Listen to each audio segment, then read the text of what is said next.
Good evening, everyone, and thank you for tuning into this masterclass, The Big Band Theory. I'm your host, Joshua DeCosta, and today we have a very special guest with us. A true guitar genius with a visionary mind composing some timeless pieces of melody that will delight the souls of those who hear them. Involved in winning many accolades, such as the MTV Music Award for the Best Regional Song, the GIMA Award for the Best Pop Rock Single, written music for movies named Shala, Alap, Sarsa, and the theme song for the MTV Splitsvilla, and even a song for the Avengers. Welcome Koco from Agni. Hey, thanks for such a fantastic intro. Hello It took Koco. me back. It took me back memory lane, just remembering all these things. Now that you said them, thanks for having me here. It's a pleasure. We are very glad to have you here with us. Now, before we get started, I would like to make it known that we are open to questions from the chat. Leave your questions in the YouTube comments, and we may bring them onto the screen to get answered. Sure, Now, sounds good. sounds good. Now, let's go to the past a bit. Now, growing up, what is your music inspiration and your favorite brand and your favorite bands to listen to? Uh, Actually, it I got introduced to music really, really early in life. there was a small period during which I was in between boarding school and staying at home. And there was a short period when I was staying with my uncle and aunt, and they had three sons. The youngest one, his name is Neeraj. I hope he's watching.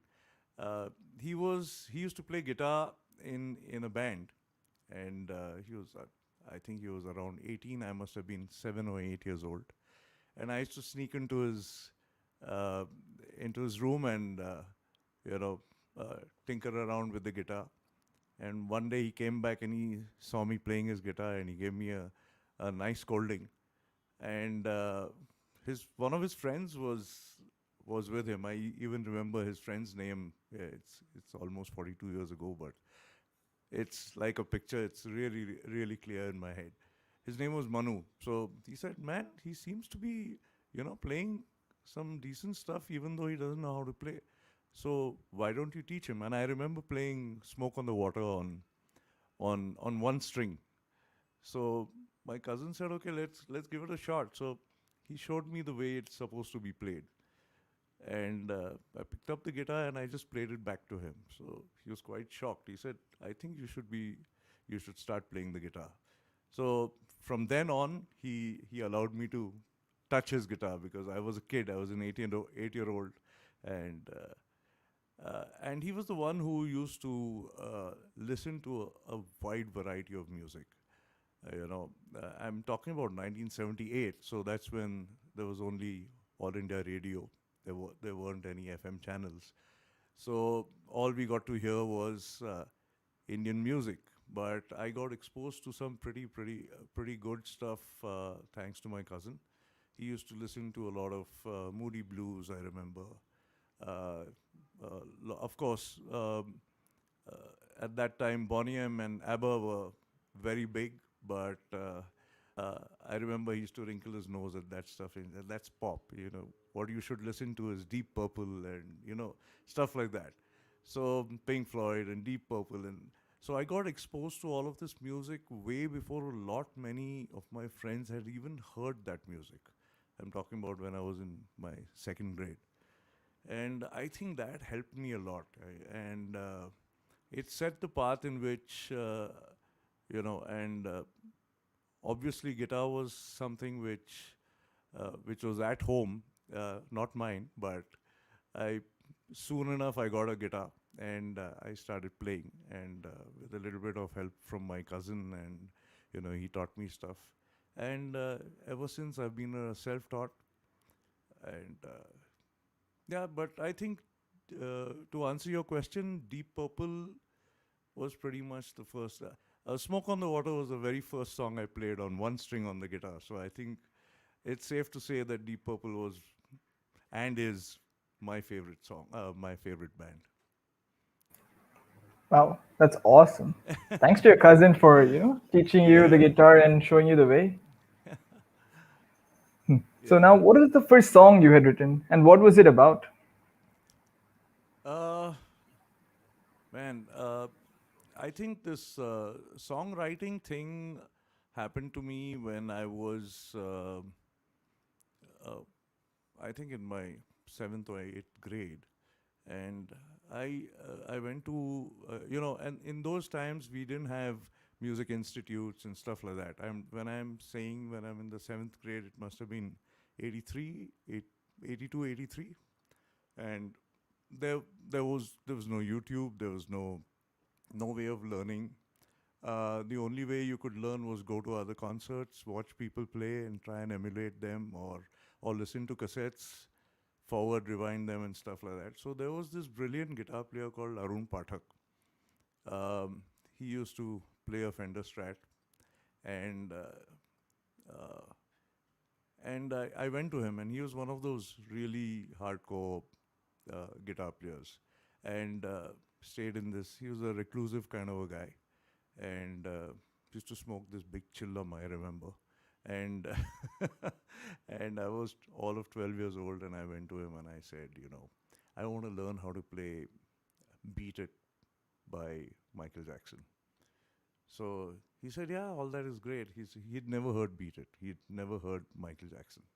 He was one of those hardcore rock, jazz, blues kind of guys. So he said, all that is fine. I can teach you songs, but songs is not what it's all about. It's about improvisation. It's about if you learn a song, it's great. It just helps your vocabulary. But when it comes to really playing, is when you can improvise, and that's how you learn how to compose. So, and I was quite reluctant. So he taught me the 12-bar blues when I was, I think, 12 or 13 years old, and I found it quite boring. Playing just the regular 12-bar blues, and then he taught me a song. It was a kind of a song. It was, I think it was called Night Train or something, and he taught me that so that I could play over that. And he would play the 12-bar blues, and then he'd say, okay, now try and improvise something. And I used to go completely blank. I didn't know what to play. He taught me scales. He taught me stuff like that. But 6 months later, I think I got fed up with that entire stuff, and I just quit. I just ran away. And the stuff that he taught me actually came back to me when I started playing in a band. When I got over the thrill of playing covers, the thrill of learning songs, and emulating other people. That's when all that learning came back to me, probably 4, 5, 6 years later, when I joined my first band.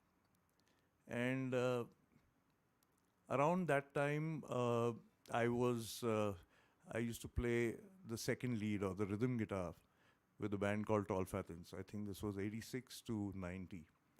And I learned a lot from the guy whose band it was. He was a lead guitar player, and he used to also compose songs. And I learned a lot of stuff there: how to record, how to play in time, how to play on a metronome, and more importantly, I learned the rigor of rock music.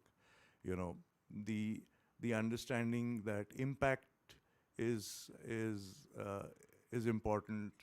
Playing in time is important, and one day he asked me, there's one small section I'd like you to play a solo, and I didn't know what to play. So I went back and I thought about it, and then I started. I tried to play some stuff out of muscle memory, but it wasn't getting me anywhere. So I sang what I wanted to play. I sang it out and I emulated that on the guitar, and that was probably my first composition. And that's what I came back and recorded, and he was very pleased. The song never made it to the album. That's besides the point. But that's when I discovered that, okay, that's probably the way melodies come to me, and they still do. I mean, even now, when I compose a song, uh, I sing the song out.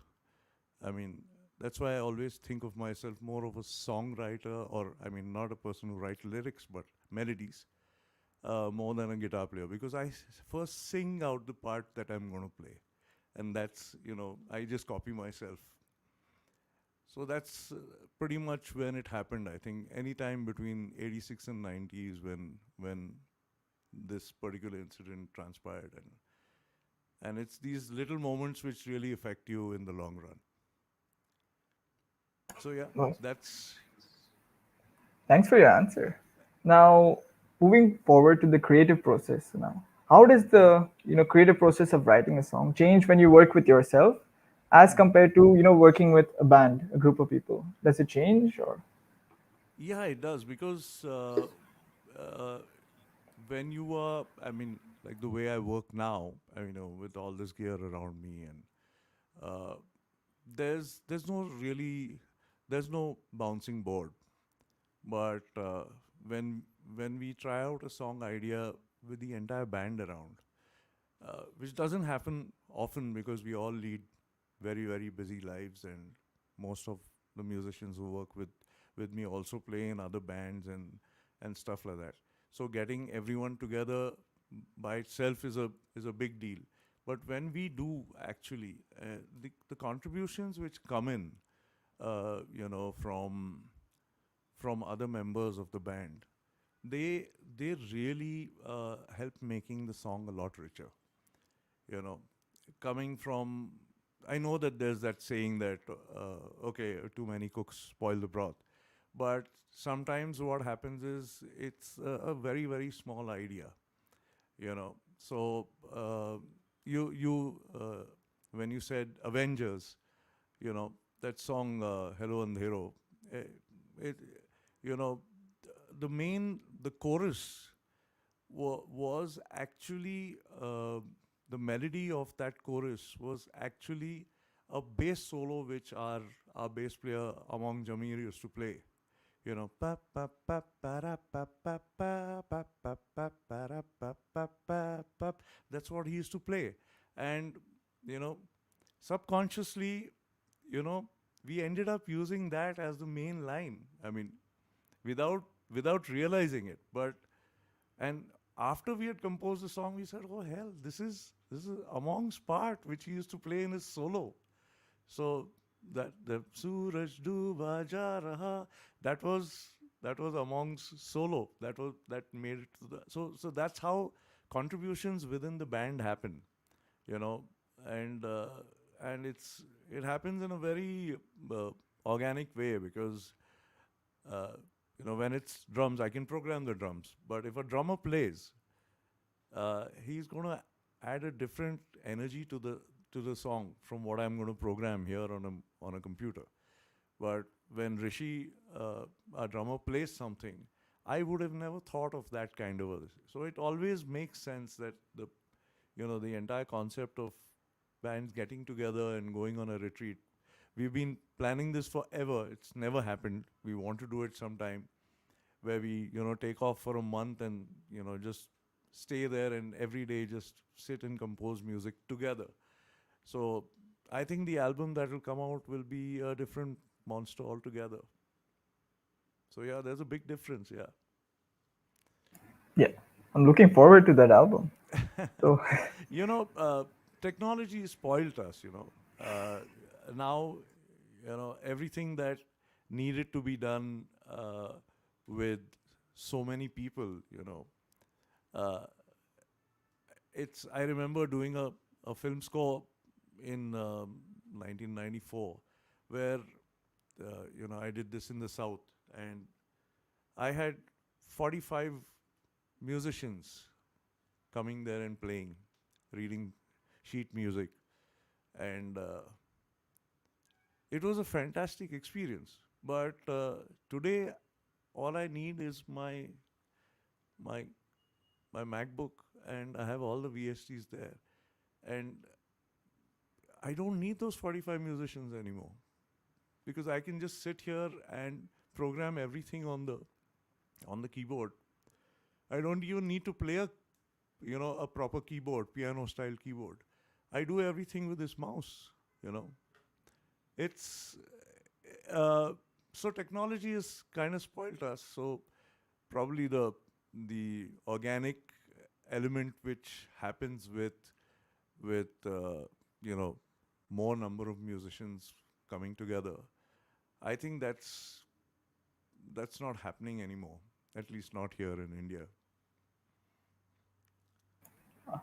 that's interesting. Do you think this lack of an organic element can be felt in music that comes out today as No, I compared to? mean, see, if you watch a lot of these big time producers now, uh, they they even bring in a certain amount of latency in their a human error into their programming because the machine is going to be perfect. So so they add that little bit of to create a human error uh, to make it sound natural. So it can be countered.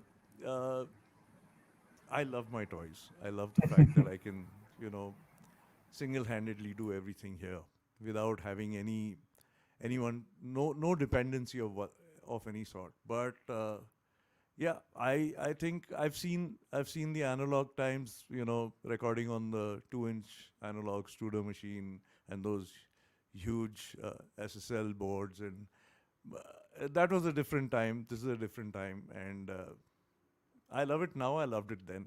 Uh, so it's just uh, things have evolved, and with the with evolution comes change, and no change can be thought of as uh, you know good or bad. It's just the way it is. Yeah, that is true. So now moving on to Agni. What has been your favorite moment so far throughout your journey with Agni? Ah, I think we turned 14 now uh, in May. It's been a crazy ride. I mean, the way Agni started was literally on a phone call. Uh, you know, I was uh, I was doing some kind of uh, it couldn't really call it a job, but it was more of a consultancy kind of a thing, and I had to wear linen shirts and trousers, and I was always a musician all my life. So there was that period of 2 years when I actually headed an institute, so which taught PR and events. So one fine day, I called up Mohan, who's my partner in Agni, and uh, uh, we weren't even planning to start a band. So I called up. I said, you know, you want to start a band or what? Because I miss going back on stage. So he said, come on, let's do it. So uh, he even he said, so who's going to play drums? Who's going to play? Uh, so I said, we'll ask Lindsay and Lindsay DeMello and JD for bass. So I called up. I said, hold on, let me call them. So I called up Lindsay. I said, I'm starting a band. Will you play drums? He said, yeah, sure, man. Then I called up JD. I asked him, will you play bass? He said, who's playing drums? I said, Lindsay just said yes. He said, if Lindsay is on, I'm on. And that was it. This entire conversation happened in 3 minutes, and Agni was formed. No songs, nothing ready. We formed the band on the phone, and I was in a parking lot, leaning against my car and making these calls, and that's what happened. And 1 month later, we were in the studio recording demos. One month after that, we had a record deal from Sony, and that was it. I mean, that it just happened. There was no real struggle story. There was no struggle. There was just it just all fell in place. It just all came together. So yeah, that's how the band started. And then of course, once recordings and once we released the music, which got released almost uh, 8 months after we had finished recording, and that waiting was horrible.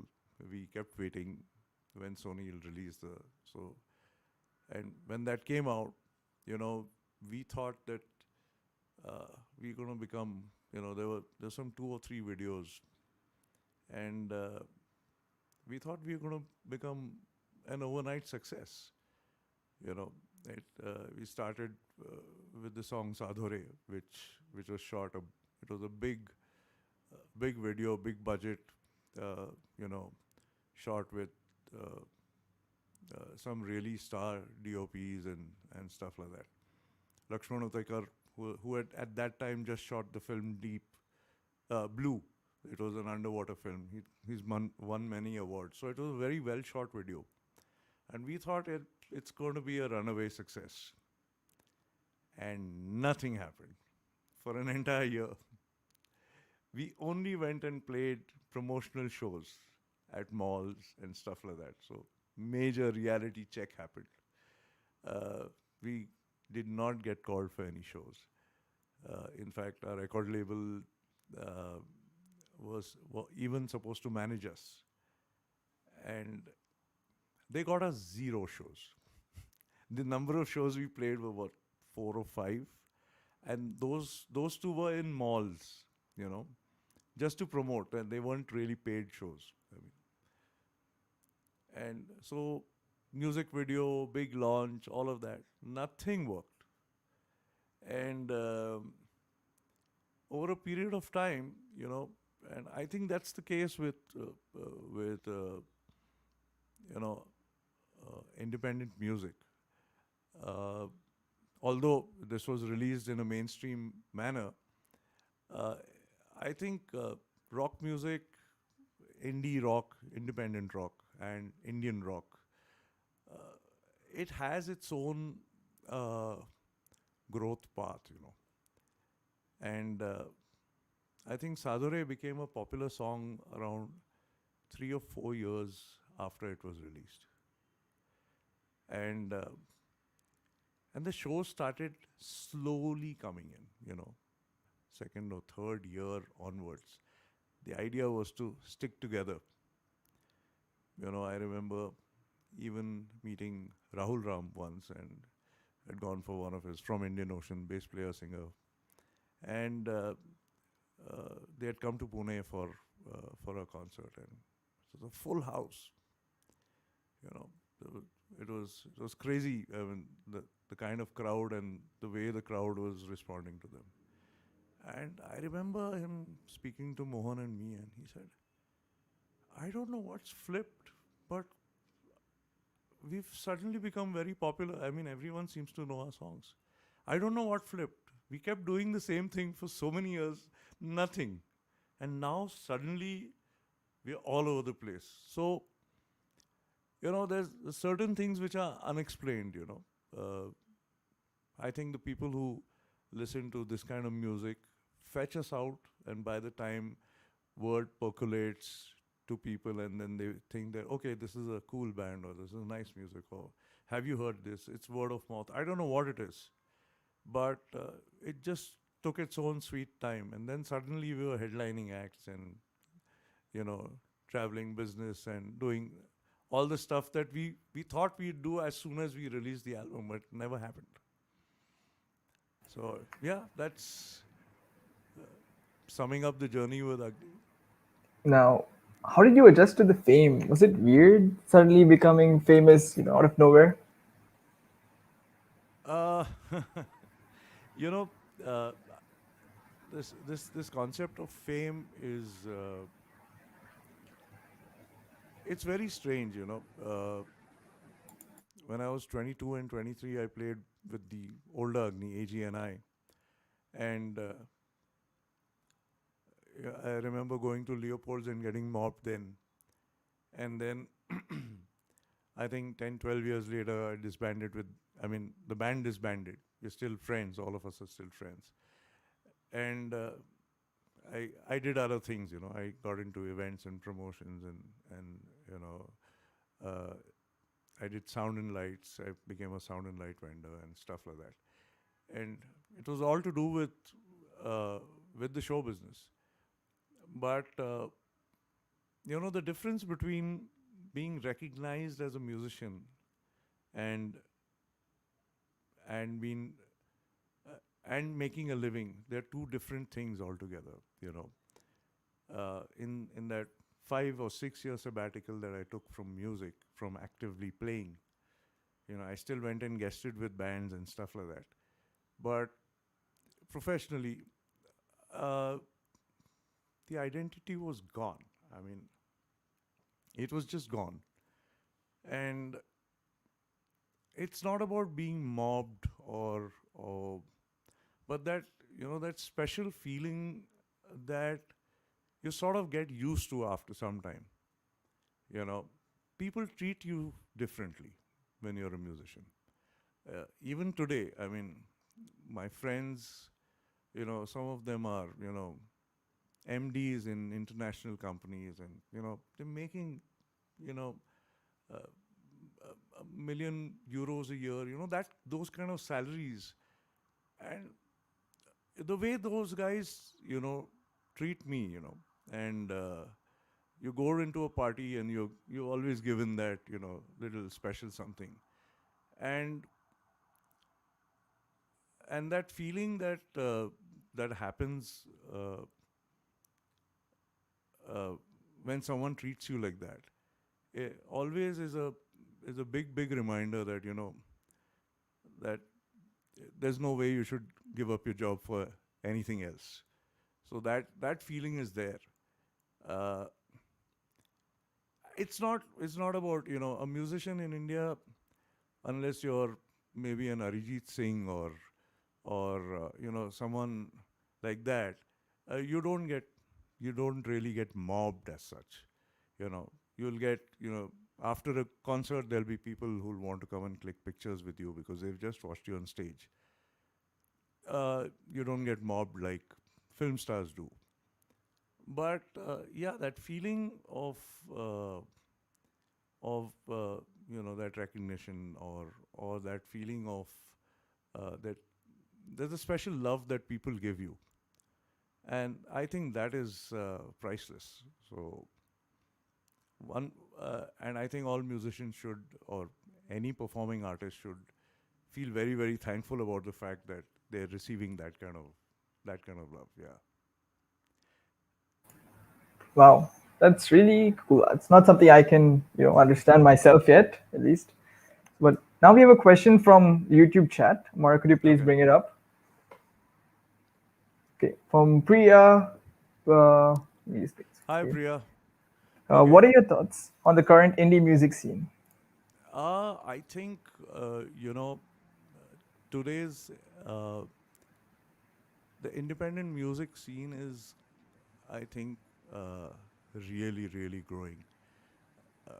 The reason why I'm saying that is uh, the pride that Indians now have of our own language, of our own culture, and the pride in which they present themselves, even within the music, within you know. And I'm saying this because I saw a stark difference when uh, you know 20 25 years ago, when I had spoken to my previous band and said, let's play music in Hindi, and they looked at me and they said, are you crazy? That's so uncool. you know they you know the the, the very fact that being being Indian, or doing anything Indian in an Indian language, wasn't considered cool then. There were clubs which I remember opening, and they used to proudly say that we don't play Indian music, we only play international music. So I'm talking about those times versus today. You know, most most bands in those times used to play only covers and only international music. Today, all bands play then their own original music. Everyone has uh, their own music. I mean, today cover bands are sort of not looked at with the same respect as a band which plays originals.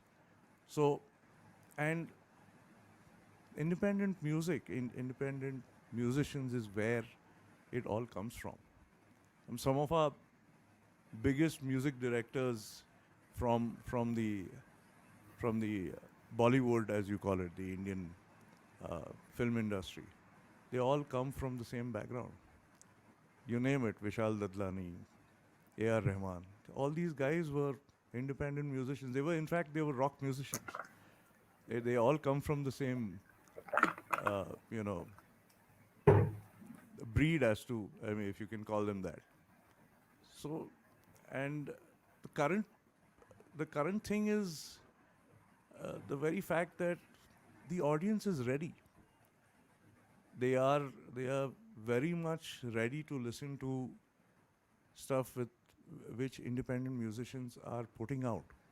You know, it's it it is not as big as a platform as the Indian film industry has. So you'll probably you won't have uh, 35 million views, or you know 3.5 billion views, but there are quite a few successful acts out there which are uh, and I'm talking about the people who are composing their own music, not just doing Bollywood covers and uh, making videos and putting them out there. I'm talking about musicians who are actually composing their music and putting it out there. I think and it's just growing. And the more the universe grows in terms of the number of people who do this, the scene grows bigger. So I hope I have answered your question, Priya. Yeah. Thank you, Coco. Yeah. Now, as you know, we are students from SP Jain, a business school. Okay. So, how can having a business mindset and ability help people in the music industry? Oh, wow. I think, uh, see, at the end of the day, it is a music business, and most artists, and I think I can say that about myself as well, that we tend to bury our heads into the sand. We just love to be with our toys and our composition and be self-consumed and all of that. Uh, this, but this is a music business. I mean, if there is a Jay-Z out there who's making those kind of, millions of dollars, there's money to be made, and and this business needs some kind of uh, risk takers, actually, when it comes to independent music today. What's happening is, the A&R managers are mostly going by tried and tested routes. So today, um if I speak to a record label, they will tell me, make a video with so and so actor or so and so actress, and you'll be assured a million views. You know, so it's a formula, and I don't think that music can be categorized under these kind of formulas, and it needs uh,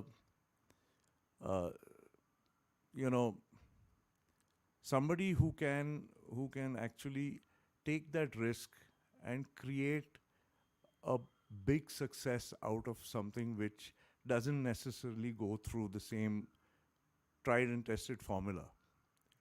So if you business guys that you all are studying business, study the music business the way it is done overseas or here or whatever, and figure out a way in which it it actually, if it can be done across the world, it can be done here.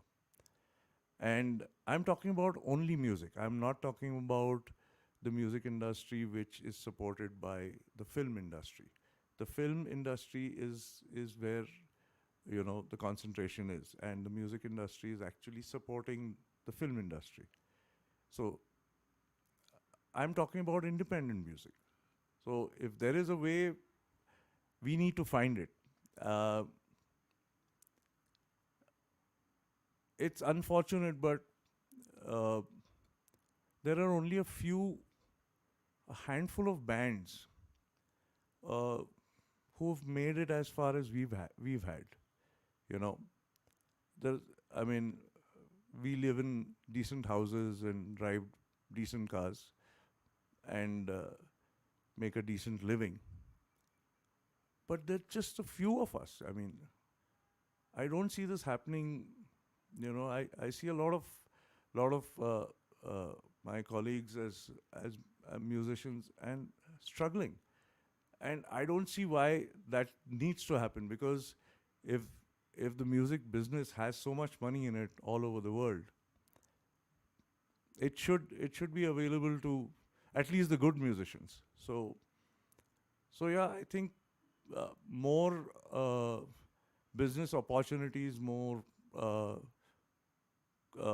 corporate attention, and I think and some smart guys studying from SP Jain. That'll do a good shot in the arm.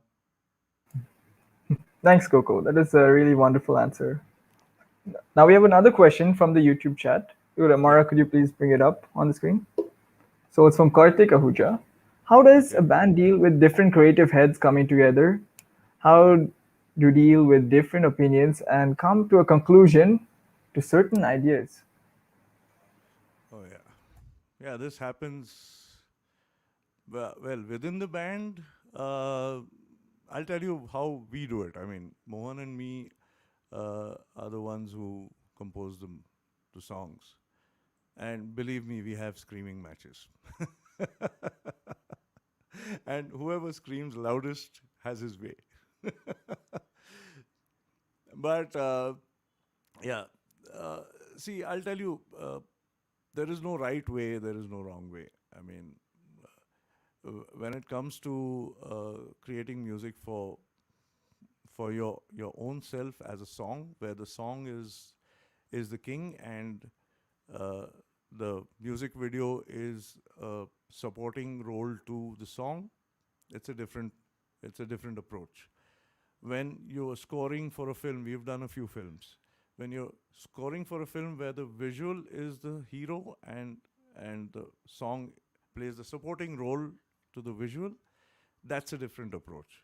So when we have to work with, let's say, directors of films, and fortunately we've ended up working with some really great guys, and who've always given us uh, a lot of freedom to do what we want. Uh, I've seen music directors, you know, bending backwards and doing cartwheels around directors. I've seen it happening, and it's uh, it's like the visual guy is actually telling the audio guy what to do. It it doesn't seem right. When it comes to uh, scoring for your own album, and you have more than one composer within the within the group, of course there are clashes, but the primary uh, primary element is that the person that you may have a screaming match with, or or or a disagreement with, uh, do you respect that person's opinion? And I personally respect Mohan's opinion a lot. I may not agree with him on certain things, but I respect his opinion and I respect his musical genius. So that somehow, you know, somewhere that sorts the entire situation out. It never goes to a gridlock. There are times when you know I back down on certain things or he backs down on certain things, and we put it together. And most importantly, we've told ourselves one thing, that the song is king. It's you know I can play a 15-minute solo, or Mohan can shred his alaps across the song, but it's not about how great a singer you are or how great a guitar player you are. The song has to make sure that you make the song in such a way that uh, it's a song and not just a showcase of your capabilities. So these are the things that you learn over a period of time, and but yeah, that's how it is. Bands deal with these kind of issues. I mean, you've seen big bands break up because of such things. So I know where the question is coming from. You know, Pink Floyd, Guns N' Roses. You've seen it happening. So uh, that's what we tell each other, that this is something where divorce is not an option. Do all the fighting you want, but at the end of the day, that's important. So that's how Wow. we deal with it. Yeah. Yeah, I think that's true for all groups. There's always going to be some differences, and in the end, you're going to have to agree to disagree and just keep going forward. What happens is typically uh, the disagreements only start once you become popular. You know, once you become when you're struggling, you're like brothers. You're in the when you're all of us are broke. Everyone is broke and everyone is struggling. There's so much love and bonding. It's not funny. You're constantly together, you're constantly jamming, you're constantly doing things. The minute you start seeing a little bit of fame, a little bit of money, and you start, you get that kind of reaction. People start recognizing you, and that's when the trouble starts. And that's when you got to really, really keep it together. That's the difference. And you know, human brain is very, very fickle. Uh, You will have your own set of friends who will say that that guy, he's nothing. You're the you're the guy. People come to watch you because it's you, not him. But it's not true. I mean, it can't be that way. You know. Yeah, I always remember this entire thing about a friend of mine used to work for a big corporate company. He was in fact in print media, and he used to work there. And he was one of those gregarious guys. Everyone went to him, and very popular guy. He get you concert tickets and stuff like that. That kind of guy. Get you into clubs, and very well known guy.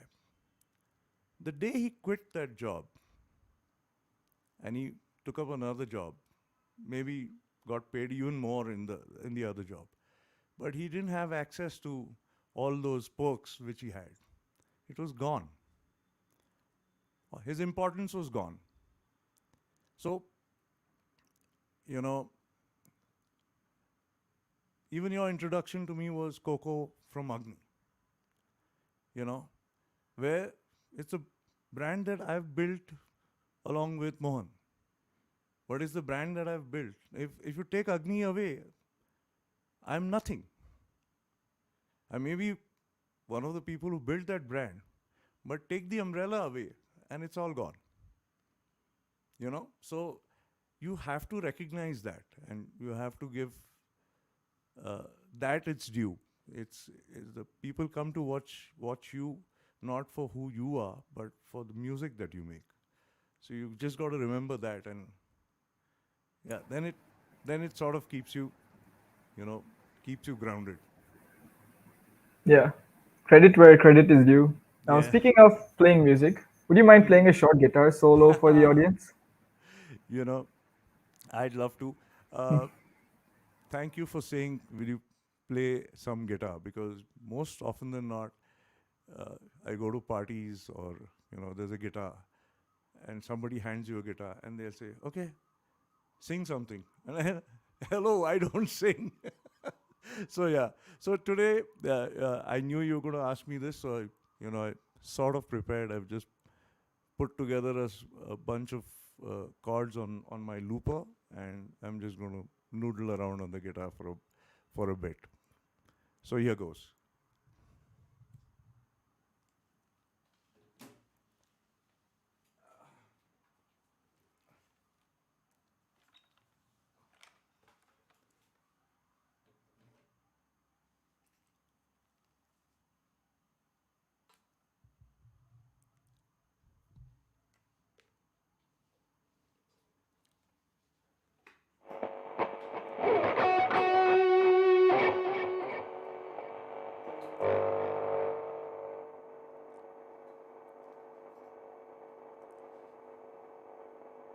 So guitar is a noisy instrument. You should expect all these buzzes and sounds. So this is a little chord progression that I've put together.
Okay, this is where you guys need to clap, and I need to see you guys clapping. Yeah. Coco, saying Yeah. it would be saying that was awesome would be an understatement. There's always something about listening to this music live that makes it so special, especially from someone as talented as you. Thank you so much. It was fun. It's always fun speaking to you. You know, 90% of my gigs actually happen at college fests. So, and almost 50% of my friends are around 20 years younger than me. So I love hanging out with young guys. So thank you very much for having me here. I really, really had a blast. And yeah. Yeah. Wow. Thanks, Coco. Thus, to wrap things up, I would like to thank Coco for taking time off his day and being here with us, and you, the audience, for watching us. This is your host, Joshua DeCosta, and thank you for tuning in to The Big Bang Theory. Thanks, guys.